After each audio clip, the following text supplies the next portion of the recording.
Overall, we're winning. Progressives are winning when it comes to criminal justice. They don't win all the time, and we have a very long way to go. But the fact is that voters are looking for something different. Welcome to New Thinking from the Center for Court Innovation. I'm Matt Watkins. The outlines of the possible are already upon us. That was the conclusion of my guest today, Josie Duffy Rice, in an article entitled Abolition's Promise. It ran in the September edition of Vanity Fair. The issue was edited by Ta-Nehisi Coates and featured a cover portrait of Breonna Taylor. What I've always liked so much about Duffy Rice's writing is her faith in the power of big ideas. But it's a faith grounded in an activist sense of the possibilities of the current moment and of the value of making a difference in people's lives in the here and now. There's a good chance you know Josie already. Her writing appears regularly in a range of well-known publications, and she's a guest host of Slate's Political Gabfest. She's also the president of the online news site The Appeal and the host of its podcast, Justice in America. After a long year in America for justice, I thought it was an excellent moment to reach out to Josie and get her take on the movement to change or remake this country's justice system. All that to say, there was a lot of ground to cover. I reached Josie at her home in Atlanta. Well, Josie, first off, thank you so much for doing this. This is obviously not an easy time period for anybody, but you've had some joyous news recently with the arrival of your second child. So congratulations for that. Thank you. And thank you so much for having me. I love this podcast. I've used it so much in kind of developing justice in America and thinking about this stuff. So I have to tell you, I'm really honored to be here. Oh, well, that's very kind of you to say. I appreciate it. I thought we could start sort of with the elephant in the room, which is, I guess, the federal election. Oh, was there a federal election lately? Yeah, I heard a little bit about it. I mean, you're in Georgia, right? So you've been at the epicenter of the madness. But if we look at the issues that, you work so hard on, criminal justice, with the caveat, of course, that the federal government doesn't actually have that much power when it comes to changing the criminal justice system. How do you think that the prospect of achieving meaningful criminal justice change has shifted with the election of Joe Biden and Kamala Harris? Like you said, I'm always kind of wary of prescribing too much power to the federal government in terms of policy, just because they don't shape as much criminal justice policy as localities and states do. But that being said, they do shape values, right? They shape tone. They shape the way that people can think about these issues. And I think the fact that Joe Biden and Kamala Harris both have kind of a complicated history in this field and yet have evolved and changed and seen their role, their perspective on this kind of change is a good sign. I also think there are some kind of meaningful things that can happen, right? Like right off the bat, we could have a huge swath of pardons coming out of the office from the president. We could see a real change in the pardon office at DOJ and the process of pardoning, because it's traditionally been prosecutors who kind of cull the field for the president to decide who they're going to pardon. And I think it's really ripe for change in that office.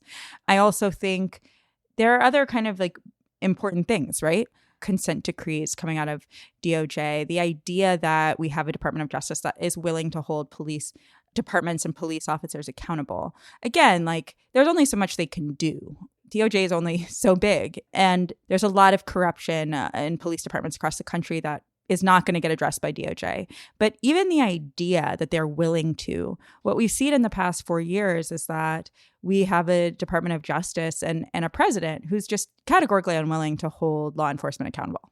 And that in itself, I think, is going to change, I hope, under the new administration, and that's relieving.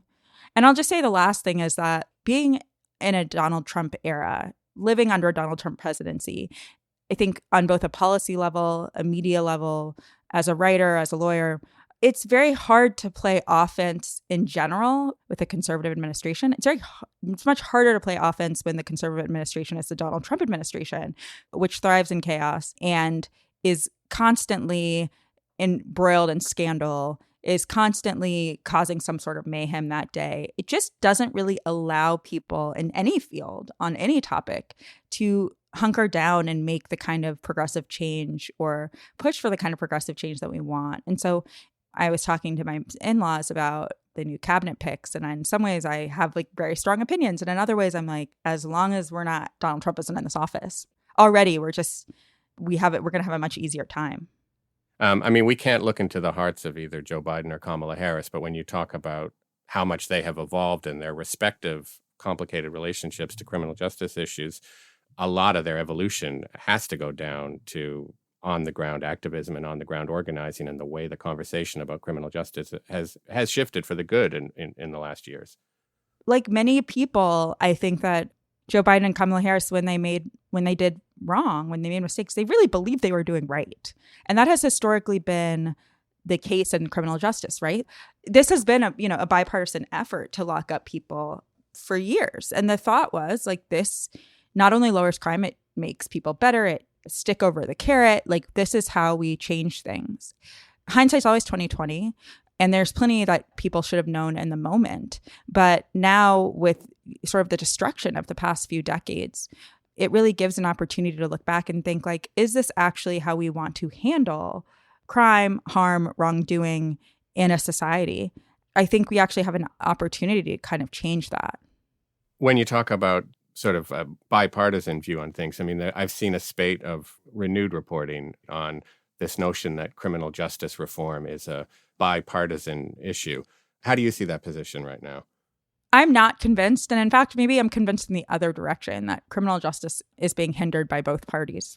On some level, I think the Democrats, and certainly the more left of the left, understands that this is an opportunity for change and is open to change. I think the right is not even as open to change as they were 4 or 5 years ago, right? There's a lot of lip service paid to criminal justice reform. And when you actually see what happens on the ground, it's pretty unimpressive. But that being said, like across the political spectrum, right, Democrats and Republicans have been really negative about defund the police, for example. They've blamed congressional losses, Democratic congressional losses on this idea of defunding the police. They've been, I think, condescending and punishing to organizers who have been doing this work for a long time. And they've really been unwilling, many of them, to imagine a new world when it comes to criminal justice. So yeah, maybe there's criminal justice reform, whatever that means, that might be possible in a bipartisan sense. That is to say, there are maybe some sentencing laws that could pass. There are perhaps like reforms on the margins. But when we're talking about creating a new world, rethinking what criminal justice is, and what our system is and what our society looks like, I actually think we're bipartisan in the bad way. There are very few people with the bravery, the courage, and the insight to be able to think about this in a revolutionary way. Yeah, I mean, to be cynical, at times it can feel like there's a bipartisan consensus that we should ban the practice of shackling pregnant, incarcerated women in labor. Right. But again, that's setting the bar pretty low. Right. And that's the thing, right? You know, someone says, we're not going to shackle pregnant women anymore. And everybody says, yay, we did it. You know, like, congrats to us. When it really, to me, is a sign that some deep soul searching is required. The idea that we could ever think that that's not only okay, but necessary is shocking to me. And we are still kind of patting ourselves on the back for things that should be basic human rights afforded to every single person. Another example would be voting rights, you know, the disenfranchisement of people who have been convicted of crimes. To me, it's a no-brainer. Everybody should be allowed to vote, right? We do not have a strong democracy if every eligible person, you know, meaning that over the age of 18, does not have the right to vote. And we're still kind of arguing the details of that. Overall, it is indicative of a rot in our society that this is even a question. In November, people weren't just voting for a president. There were also a lot of criminal justice issues on the ballot in states across the country. That's something that the appeal, where your president, covers so well through the great work of Daniel Nichanian. Are there some results there that you would like to particularly highlight? I mean, I was struck, as a lot of people were, by the Oregon vote to decriminalize possession of small amounts of all drugs, I think, which is really quite something. I mean, the Oregon news, I think, is really exciting. And there's been some other good news, right? I think in 3 fairly big counties, 3 big races at least, we saw more progressive DAs get elected. The biggest one, obviously, is in Los Angeles, the biggest county in America, where Jackie Lacey had been in office for the past 8 or 12 years. I'm not sure which one, but tough on crime prosecutor, pretty harsh, a long history of the death penalty, and really was pretty hostile towards organizing and change. George Gascon, the former district attorney of San Francisco, beat her in a race, which was very close. And we saw other victories in Los Angeles, which has such a strong sort of organizing base. People like Patrisse Cullors and others have just been fighting there for decades, really, to make changes to some very regressive California laws and local laws. So I think California, particularly Los Angeles, saw some really big victories on Election Day. In Orlando, Monique Worrell, who worked for the former DA, Aramis Ayala. Aramis Ayala was the first Black female district attorney in Florida. And since she got elected in 2016, has faced just an enormous amount of pushback, primarily because she said she would never seek the death penalty. And seeing what happened to her in Florida, seeing how the governor turned her into this political villain, how the state took power from her because she said she didn't think that people deserve to be put to death, was really quite disturbing, I think, and really a moment for me of realizing how deep our carceral politics go. And so to see another progressive Black woman win in that seat, I think was really great. And then in Austin, we saw Jose Garza win, who has already begun to change the office significantly. He, again, beat Margaret Moore was a relatively moderate DA, right? She wasn't like the worst we've ever seen, but she wasn't willing to do what the moment called for. And so she was beat by Jose Garza, who has already kind of put together a coalition of defense attorneys. He actually hired one of my colleagues to be his first assistant. And there has been, other kind of significant legislative victories. In South Dakota and Montana, they legalized marijuana. I would say, overall, we're winning, right? Progressives are winning when it comes to criminal justice. They don't win all the time. They don't win on everything. And we have a very long way to go. But the fact is that voters are looking for something different. They really are. And when you look at local elections, it's one of the places where the ability for progressive movement to actually take hold when it comes to criminal justice is really clear when you look at local elections. But, it's interesting because you're someone who's been skeptical of what people call the progressive prosecutor movement and this whole notion that you can reform the criminal justice system via the prosecutor, whose main job is usually locking people up. So I wonder, it's a few years in now, this movement, Kim Foxx, another pioneering African-American woman, state's attorney in Cook County for Chicago, she's been reelected. But what's your sense of how this movement is progressing, if you agree it is a movement, and what its promise can be? When I started covering criminal justice, this was about 5 or 6 years ago, the idea of a progressive prosecutor wasn't even really a thing.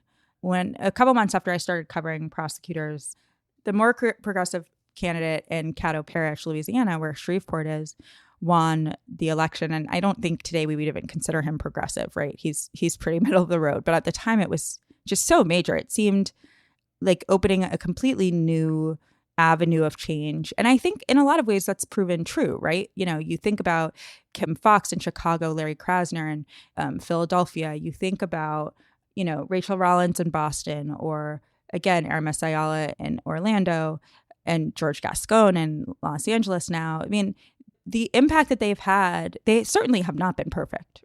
Every single one of them has in some ways been disappointing at some point. But, when you think about the idea of harm reduction and the fact that in some ways their role is to reduce harm, they have absolutely reduced harm than the people that were in the office before. They've absolutely been more accountable to Black and incarcerated communities than their predecessors. And, if you're looking at net benefit, I think there is a net benefit to having what we call progressive prosecutors in office. But I think it still presents some problems, right? The first is that it's very difficult to hold progressive prosecutors or any prosecutor accountable in the same way. And that's because this is a very opaque system. It's a very confusing system. There's not a lot of data. These people are seeing hundreds of thousands of cases a year.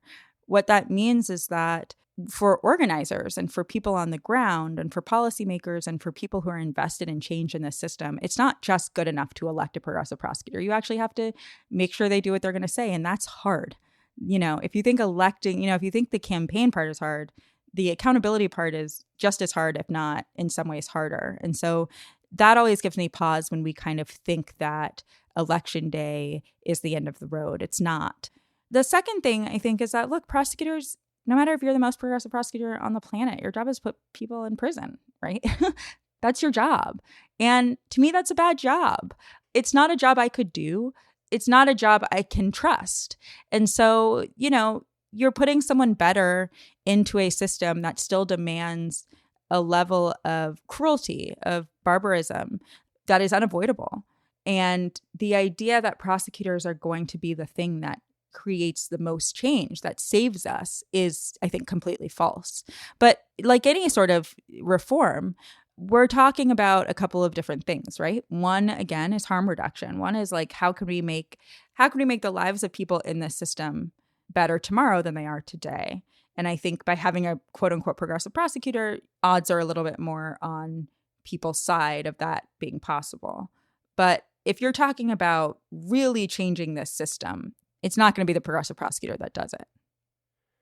If we turn to look at what happened in this country after the murder of George Floyd in May by a white Minneapolis police officer, I've been struggling a bit to think about what's the noun to describe what took place and is taking place in this country. On one level, it's a sort of overdue reckoning, with this country's racist history and present. But of course, it's really just a reckoning for white people. It's not that the country is racist. Is not news for people in this country who aren't white, I don't think. So right. How do you see what took place and is taking place? How do you see that feeding into the prospect of longer-term change in the criminal justice system? Yeah, I think that's a great question. I mean, look, my perspective is probably a little warped for two reasons. One, like you said, I'm Black in America. I have a Black family. I have a Black husband. I have two Black kids. And so in some ways, like what happened with the George Floyd thing didn't feel new to me or like new information. And also because I work in this field, right, I kept like having to call my friends and be like, does this seem like a big deal to you? Because it seemed like it was really activating a lot of people. But I also recognize that my window of who is invested in this is already skewed towards people who are invested in this. So I think I'm always kind of amazed at how some of these things catch on. And look, like people are talking about stuff like defund the police, right? A lot of people are saying it's a bad slogan. A lot of people are anti-defund the police or using it in ways that villainize it. But the fact that it's even a conversation just tells you what's possible. It really tells you that there's something brewing, that people care, and that people's perspective on this is being at least challenged and changed. But that being said, like, again, how this all plays out on the ground, it's always extremely difficult to tell. And in a lot of places, we're seeing police budgets increase.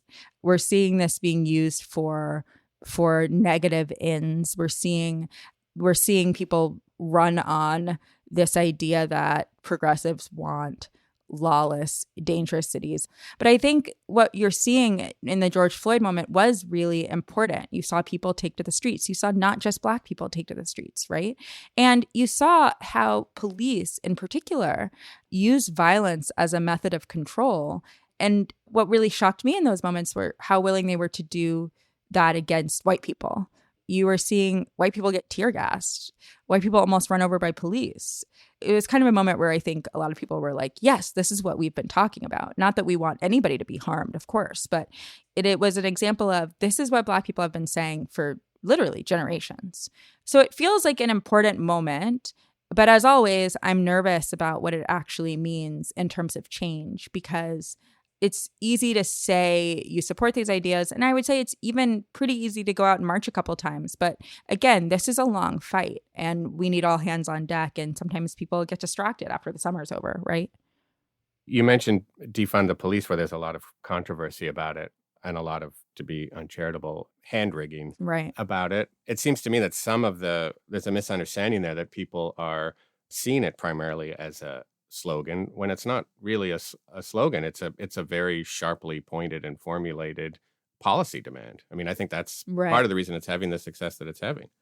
When I think about defund the police, I mean, I'm seeing all sorts of takes on it. Very few police actually kill people. What are you going to do about public safety? This is another example of austerity. What we actually need is more money in police to make them better, et cetera. You hear all the takes. What I don't think that people understand is that when we're talking about, and this is something Ruth Wilson Gilmore has said, and Miriam Kaba and people that have really kind of shaped my view on the idea of abolition, we're talking about creation, not destruction, right? And so we're saying, what would you need to create a universe where police are not necessary? And let's create that universe. And that's a better universe for police. That's a major part that I think keeps getting lost in this conversation. Police are not equipped, nor should they be tasked with taking care of people in a mental health crisis, with handling addiction, which is a physical and mental disease. This is not their job. And so to be able to clear the field of some of the responsibilities that they don't need to have and shift those responsibilities and that focus to other departments, to other people, to other social services, I think is good for everybody. I mean, there is a world in which defund the police does have to function as a slogan. And in that sense, there isn't really a positive. This is the sort of critique I've heard from some sympathetic people about it, which is that it doesn't outline any kind of positive or affirmative vision. It's strictly defund the police. Do you see that as some of the problem, to the extent there is one, that there isn't a positive vision being declared? I don't. And the reason is because defunding the police is the most crucial part of what organizers set out to describe. It highlights that there is a force, especially in Black and brown and poor communities, which is harming people, and that this is not the job of the government to harm people, to make people feel less safe. It highlights the depths of the restrictive role that police play in our communities. And I think it's important to make it clear that, yes, we want better schools, we want more jobs, we want parks that our kids can go to after school, right? We want people to make a livable wage. And we want the world to look for people, especially for, again, poor Black and brown people, like a world that accepts them, that wants them to succeed, and that wants them to be safe. And a super crucial part of that is defunding the police. Now, of course, it makes people uncomfortable. I get that. It's not supposed to make people comfortable. And I think my response to that tends to be, this is what people are trying to tell you. What makes them uncomfortable is the constant presence of law enforcement in their world.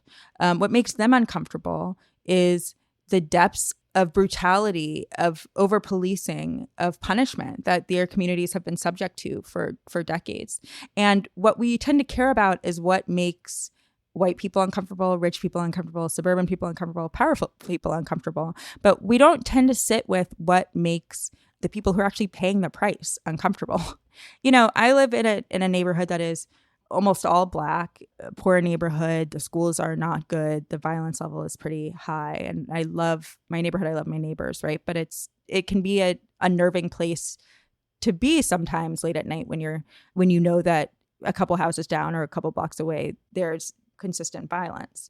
So in my neighborhood, for example, I don't hear a lot about defund the police when I look at like Nextdoor or our community boards or whatever. What I actually hear is, I wish the police were here more.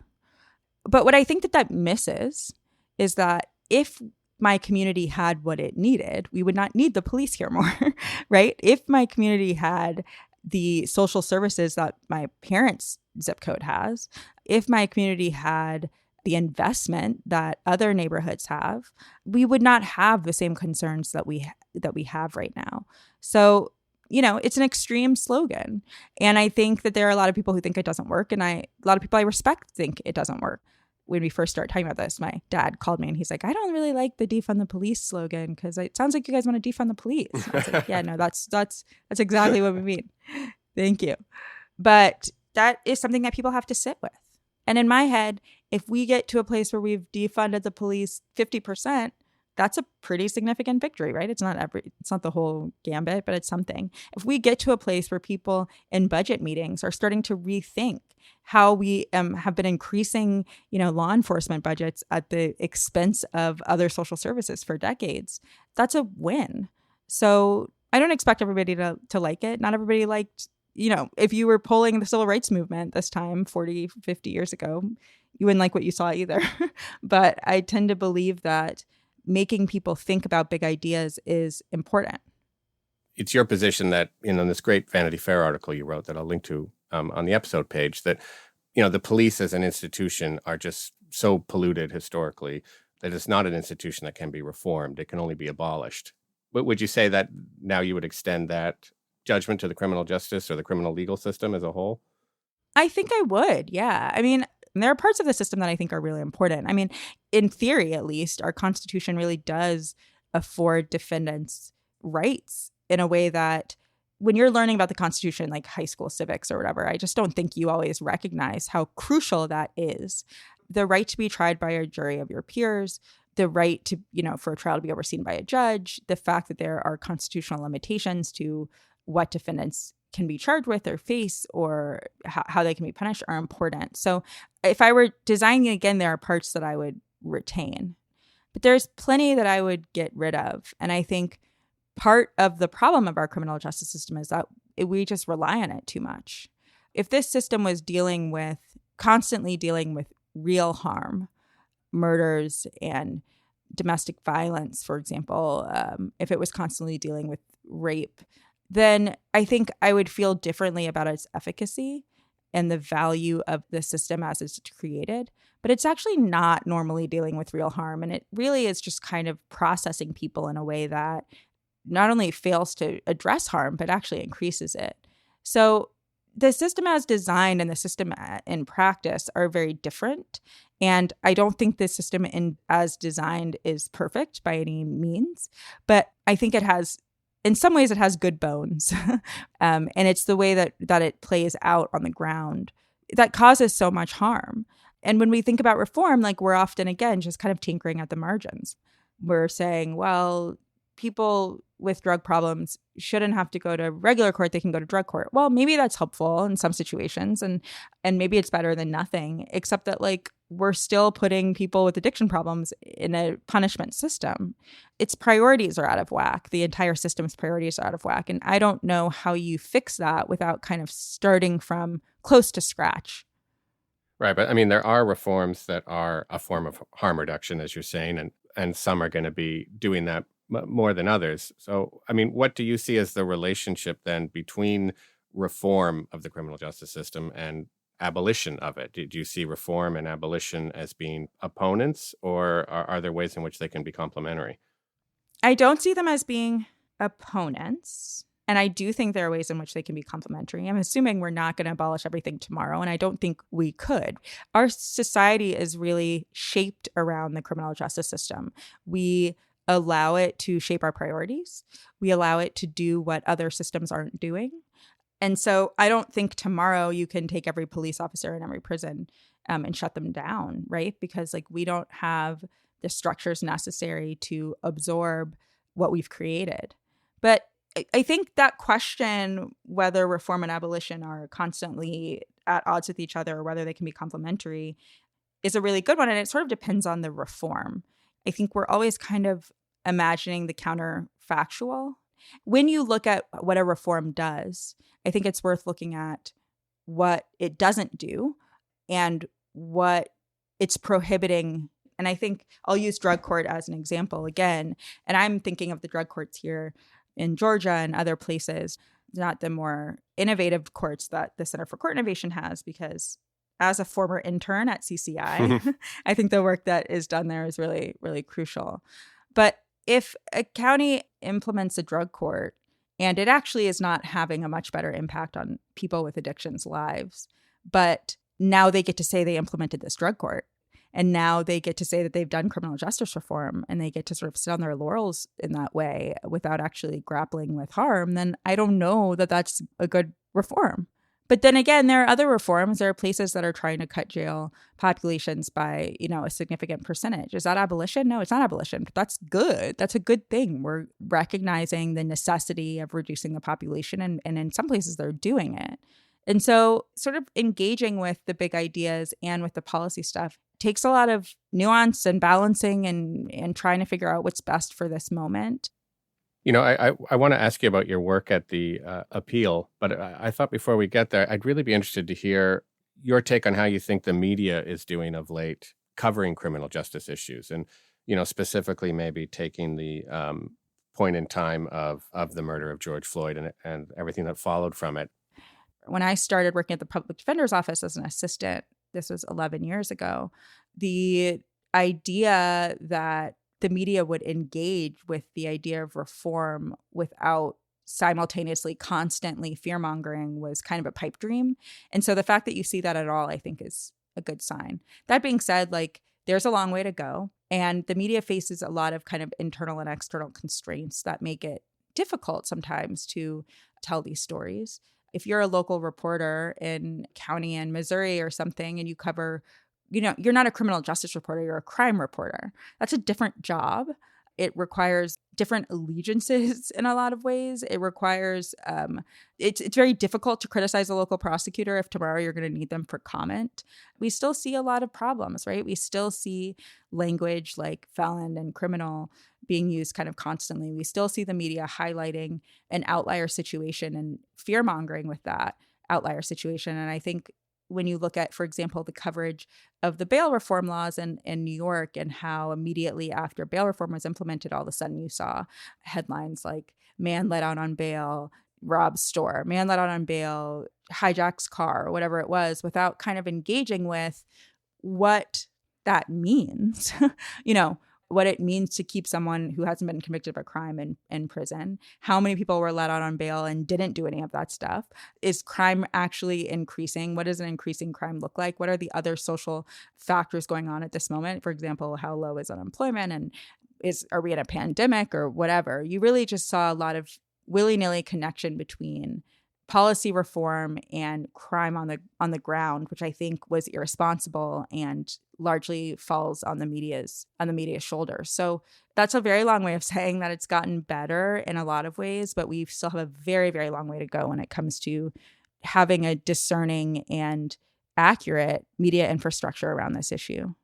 As I mentioned, you're the president of the Appeal, which is this great online publication devoted to criminal justice issues, and yeah, I'm wondering what you see as the role of the Appeal in the conversation that you're just talking about. And, I'd be curious to get your thoughts on what sort of space the Appeal is occupying that, say, the Marshall Project isn't, for example.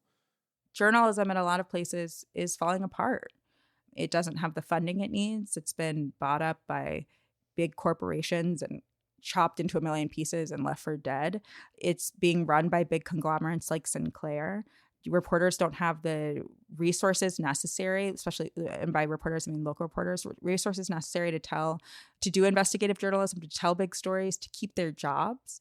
And so in a lot of ways, what we were trying to do was help support local journalism, right? Partner with them sometimes on stories, make sure that we were getting across the importance of local journalism and of local storytelling when it comes to national issues. And so those are really remain our goals. We're dedicated to covering issues that affect vulnerable people, right? And that is not just criminal justice, but housing, the economy, the environment, education. And we're very, very dedicated to holding elected officials accountable. The way I always put it is we name the direct object. It's common especially in stories about criminal justice, right? Man wrongfully convicted and imprisoned for 40 years or whatever. Man dies in jail cell after being beaten. What's missing from that is who wrongfully convicted that man, who imprisoned him, who beat him. And so often we're not actually willing to ascribe a person, an office, or a system of wrongdoing when we tell these stories. I think that's changing. And I hope in part that's changing because of the Appeal. Because if you don't have journalism that will hold people accountable, elected officials, public officials accountable for wrongdoing, then what's the purpose of journalism, right?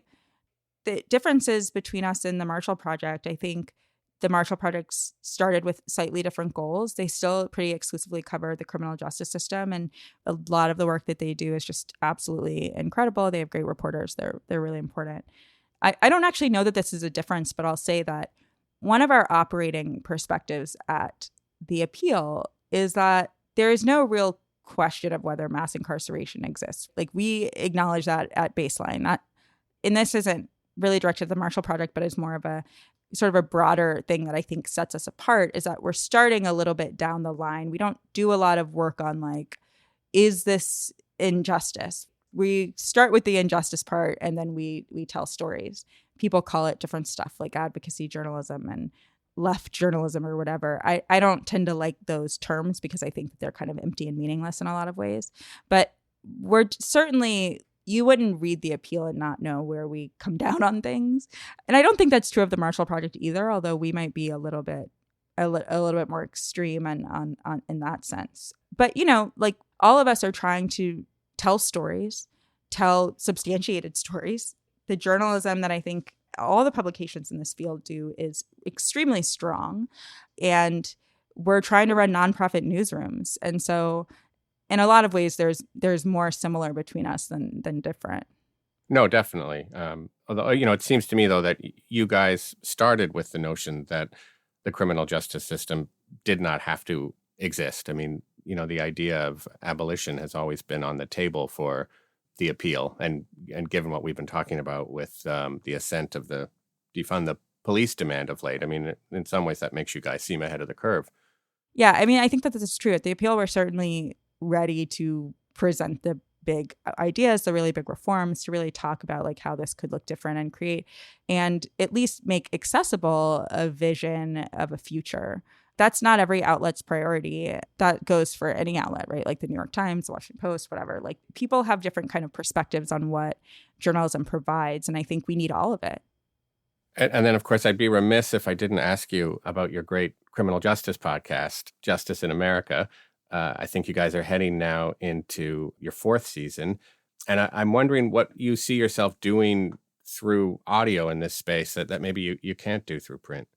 Yeah, I mean, Justice in America has just been such an exciting and rewarding project. And I think it is precisely because of that for people who like podcasts and for people who are sort of audio oriented, it provides a different way to get this information across.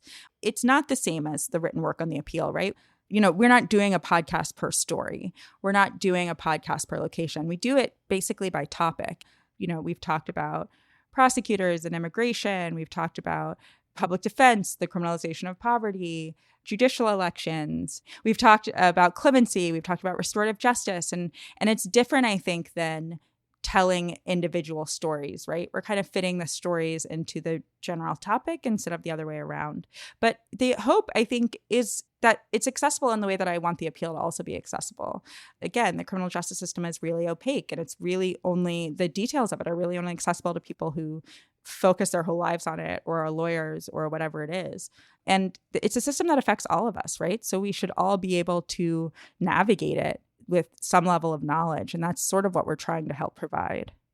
And then just to conclude, you know, you present your kind of public persona in this space, to me anyway. You seem kind of like a happy warrior when it comes to fighting for the issues that you believe in. So I thought we should try to end on a hopeful note. And there's been some notes of that already in this interview. But I mean, other than the 2 kids that we mentioned off the top, I mean, what gets you out of bed in the morning? I mean, what makes you optimistic right now about the future and the possibility of real political change?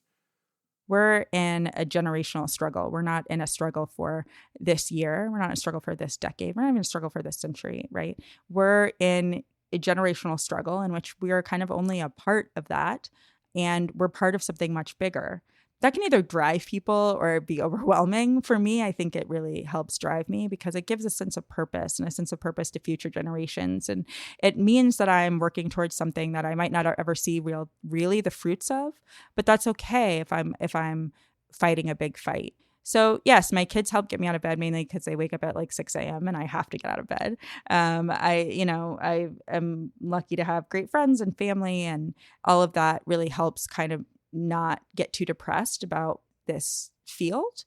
But overall, I think understanding that this actually isn't about any of us. It's about something much bigger. It's about a much bigger fight. And it's our duty to fight it. I find that encouraging. Well, I have to say I've gotten, that sense of the much bigger fight that's at the core of this is, I think that always comes through in your writing. And Oh, thank you. I've really benefited from it and learned a lot from your work. And so I just want to thank you very much for that work, both of the audio and the written variety. And of course, thank you for finally being a guest on New Thinking. Like, I'm just so glad we could make this happen. So thank you, Josie. I am too. I'm so thrilled to be on. So thank you so much for having me. That was my conversation with Josie Duffy Rice. Josie is a criminal justice commentator and activist. She's also the president of The Appeal and the host of its podcast, Justice in America. For more information about this episode, click the link in your show notes or go to courtinnovation.org/newthinking. For their help with this episode, my thanks to Rachel Barco and Somil Trivedi. The episode was produced and edited by me. You can find me on Twitter at DidacticMatt, and you can follow the Center for Court Innovation at Court Innovation. Samiha Mia is our Director of Design. Emma Dayton is our VP of Outreach. Our music is by Michael Aaron at quivernyc.com, and our show's founder is Rob Wolf. If you like what you've been hearing, please consider leaving us a rating and review wherever you get your podcasts. This has been New Thinking from the Center for Court Innovation. I'm Matt Watkins. Thanks for listening.